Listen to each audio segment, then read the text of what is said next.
As we saw there, China is expanding its lockdown, including more cities. South Korean officials racing to contain the spread, spraying the streets and testing thousands of people. How Indonesia has seemingly avoided this outbreak for now. There's concern the virus is present here, but undetected. Countries in Europe are extremely worried by the speed the novel coronavirus is spreading within Europe, and they're also urgently coming up with measures to counter the virus. The number of confirmed coronavirus cases in Spain now stands at 5,232. At the Louvre in Paris, long lines but no entry.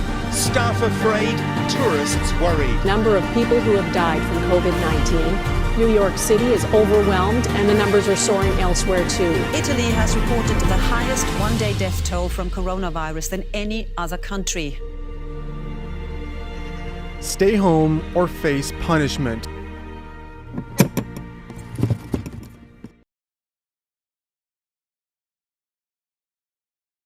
C'est plus que Chine, je crois, après. Dans une semaine. En fait, c'est le total mourir, c'est totalement différent, tu vois. Oui. À Italie, c'est déjà 5000. En Chine, là, depuis les premières... En fait, au début, ils sont 3000. En Amérique, c'est plus... C'est au-dessus de France, quoi. Oui, Maintenant, oui, il est le deuxième. Voilà. Je crois que tous les citoyens, ils pensent que ça va. Ça va, oui. Le président... En fait, c'est comme ça, quand tu dis ça va, c'est là où ça vous attaque. Parce que le président aussi, il a dit c'est rien. Alors que, imagine, on est dans une salle, une seule personne, nous tous, en fait. on est atteint, en fait. C'est quand on arrive à atteindre 2000 par jour. Parce qu'il suffit qu'une seule personne. Besok kita akan keluar, guys. Let's say gimana besok lah ya. So, sampai ketemu besok. Ciao, ciao. Morning.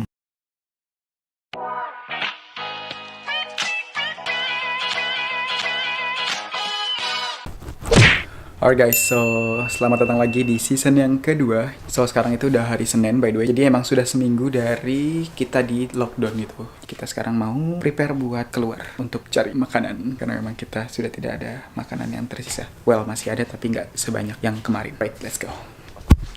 Tapi memang suasananya memang creepy banget. Beberapa teman ada yang update juga di Instastory, di TikTok. Bandara udah pada sepi, jalan itu udah kosong. Apalagi di Paris juga, yang biasanya di tempat Eiffel biasanya pengunjung, ini udah nggak ada sama sekali. Benar-benar kayak kota mati.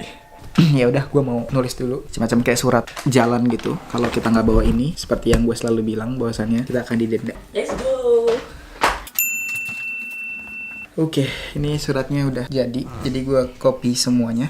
Doakan gue baik-baik saja guys. Oke guys, kita udah siap, masker juga udah siap. Kita nggak akan bawa kamera ini, jadi kalian tetap stay di situ aja. Biar kita yang keluar, so stay at home. À tout à l'heure.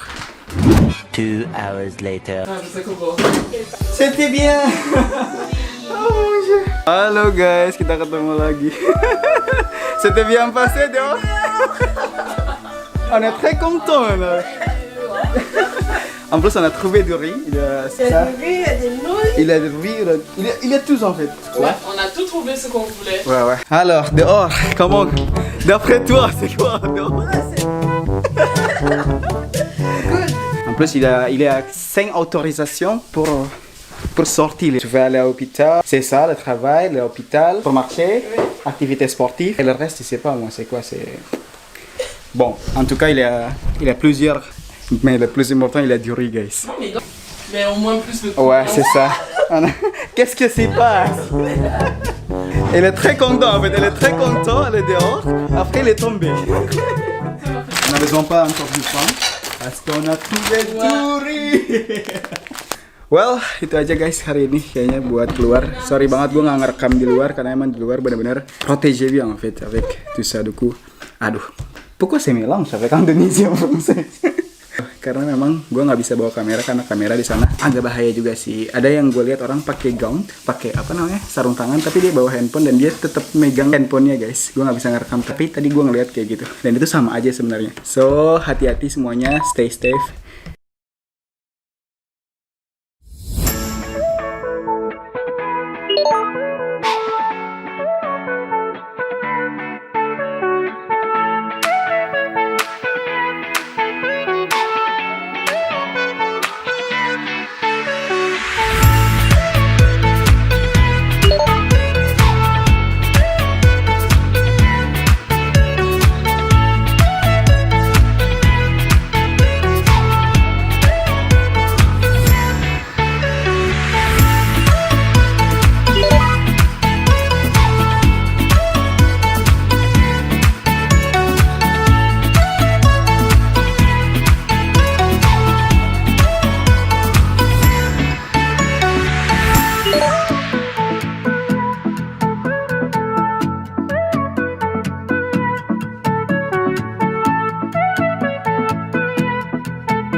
Alright guys, so udah kelar mandi tadi kan. Nah, kebetulan ini hari terakhir juga. Hari ini gue juga mungkin bakal collab sama temen gue dari Fakultas Hukum. Jadi memang kita mungkin nanya-nanya sedikit tentang kebijakan hukum, baik di Perancis, dimanapun lah pokoknya. Kita bakal ngalir aja ya. Mungkin kita bakal telepon. Sudah ditelepon? Oke. Halo Nana. Well, intinya ini gue ada beberapa yang udah gue ini sih, maksudnya kayak teman-teman gue sendiri juga ada yang beberapa yang nanya. Mungkin gini aja kali ya biar nanya kelihatan. Bentar, gue ini dulu, angle-nya dulu.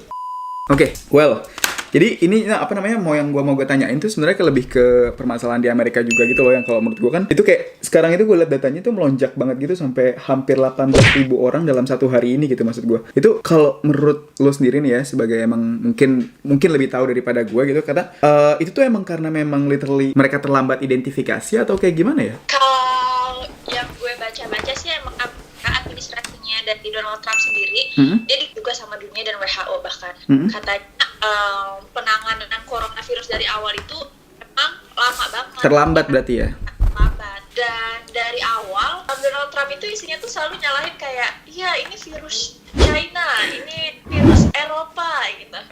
Dan sikap-sikap preventif yang dilakukan sama pemerintah Amerikanya itu sangat kurang, dan kurangnya kesadaran juga sih oleh masyarakat Eropa, Amerikanya. Orang-orang Amerika tuh kayak virus can stop us gitu. Tapi saat ini sih langkah-langkah yang udah diambil sama pemerintah Amerika, kayak mereka bilang mau bagiin benefit package for workers. Jadi pekerja di Amerika itu dikasih cek untuk hidupnya mereka di sana. Dan Amerika sekarang udah ngelimitin orang-orang ketemu, social distancing dan sebagainya.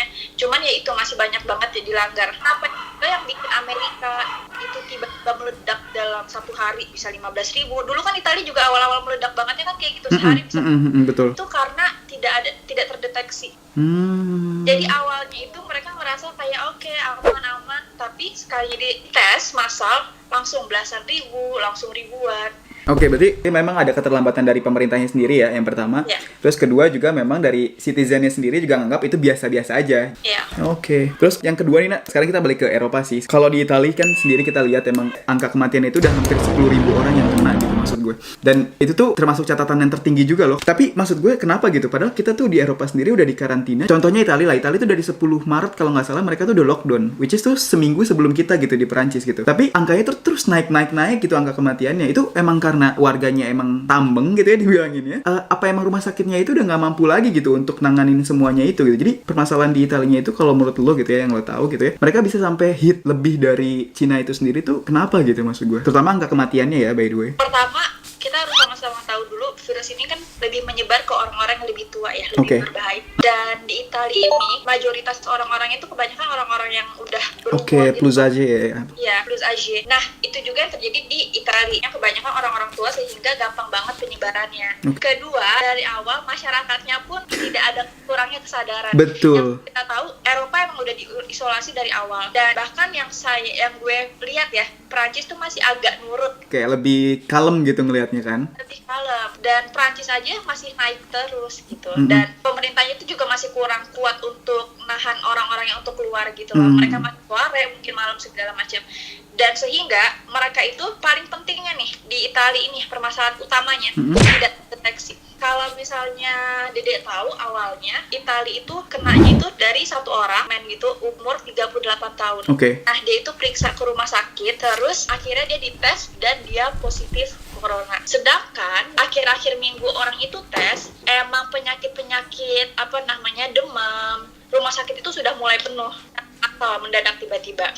Cuman di situ belum tahu karena coronavirus. Nah, semakin lama virusnya udah mulai nyebar dan tanpa adanya deteksi itu sendiri. Kalau misalnya di Italia ini kehilangan banget titik awalnya siapa yang akan kena. Sekarang orang-orang di Italia sudah sangat sadar. Bahkan dari peraturan pemerintahnya sendiri, kalau misalnya orang-orang langgar keluar rumah, itu bisa hukumannya 3 bulan penjara. Karena dianggap memperbahayakan hidup orang lain. Dibuat peraturan plus memang sanksinya ya, gitu ya maksudnya ya. Oke deh, sip. Terus jadi kita tadi udah ngebahas Amerika, terus ngebahas tentang Eropa juga. Sekarang kita masuk ke Asia gitu ya, Nah. Nah, kalau dari Asia, astagfirullahaladzim.